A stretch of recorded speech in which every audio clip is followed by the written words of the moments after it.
प्रदूषण से निपटने के लिए दिल्ली की केजरीवाल सरकार ने 13 नवंबर से 20 नवंबर तक ऑड इवन लागू करने का ऐलान किया था, लेकिन अब ये ठंडे बस्ते में पड़ी नजर आ रही है।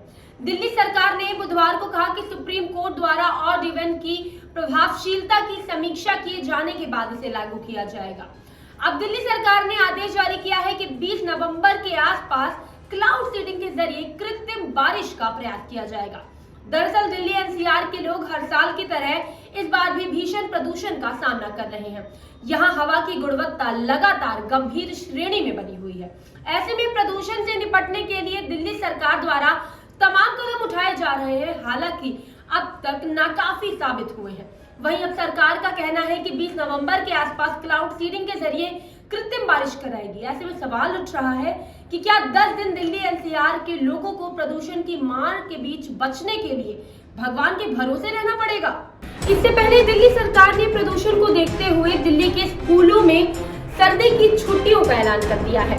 दिल्ली में 9 नवंबर से 18 नवंबर तक स्कूल बंद कर दिए गए हैं। इसके अलावा दिल्ली से बाहर रजिस्टर्ड ओला उबर जैसे ऐप आधारित टैक्सी के राजधानी में प्रवेश पर रोक लगा दी गई है। हालांकि अधिकारियों का कहना है कि आदेश के बाद ही साफ हो पाएगा कि इसे कब लागू किया जाएगा। सुप्रीम कोर्ट ने मंगलवार को दिल्ली सरकार से कहा था कि राजधानी में अन्य राज्यों में पंजीकृत टैक्सियां बड़ी संख्या में सिर्फ एक यात्री को ले जाते हुए सड़क पर देखी जाती है। कोर्ट ने दिल्ली सरकार से इस बात पर विचार करने को कहा था कि शहर में सिर्फ दिल्ली में रजिस्टर्ड टैक्सियां ही चले। दिल्ली के पर्यावरण मंत्री गोपाल राय ने कहा, दिल्ली सरकार शहर में वायु प्रदूषण से निपटने के लिए 20-21 नवंबर के आसपास क्लाउड सीडिंग के माध्यम से कृत्रिम बारिश कराने का प्रयास करेगी।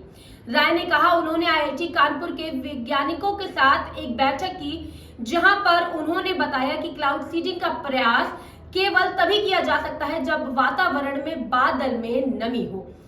गोपाल राय ने कहा कि विशेषज्ञों के अनुसार ऐसी परिस्थितियां 20-21 नवंबर के आसपास विकसित हो सकती हैं।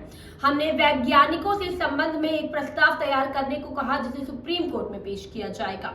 सुप्रीम कोर्ट में शुक्रवार को प्रदूषण के मुद्दे पर सुनवाई होगी। दिल्ली सरकार ने अधिकारियों को कनॉट प्लेस स्मॉग टावर को तुरंत फिर से शुरू करने और शहर में प्रदूषण के स्रोतों की पहचान करने के लिए एक अध्ययन करने का निर्देश दिया है।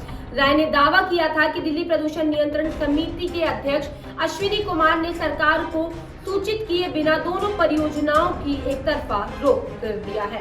दिल्ली की हवा की गुणवत्ता बुधवार को फिर से गंभीर श्रेणी में आ गई। पिछले 24 घंटे में औसत AQI 226 दर्ज किया गया। दिल्ली की मेयर शैली ओबरॉय ने कहा कि खुले में कूड़ा जलाना, निर्माण कचरे को डंप करना और रेस्टोरेंट में तंदूर का इस्तेमाल राष्ट्रीय राजधानी में बढ़ते वायु प्रदूषण की वजहों में शामिल है। दिल्ली के अलावा एनसीआर में भी AQI गंभीर स्तर पर बना हुआ है। बुधवार को गाजियाबाद में AQI 374, गुरुग्राम में 385, नोएडा में 405, ग्रेटर नोएडा में 477 और फरीदाबाद में 425 दर्ज किया गया। अभी के लिए बस इतना ही। ऐसे तमाम अपडेट्स को जानने के लिए आप देखते रहिए GBN 24।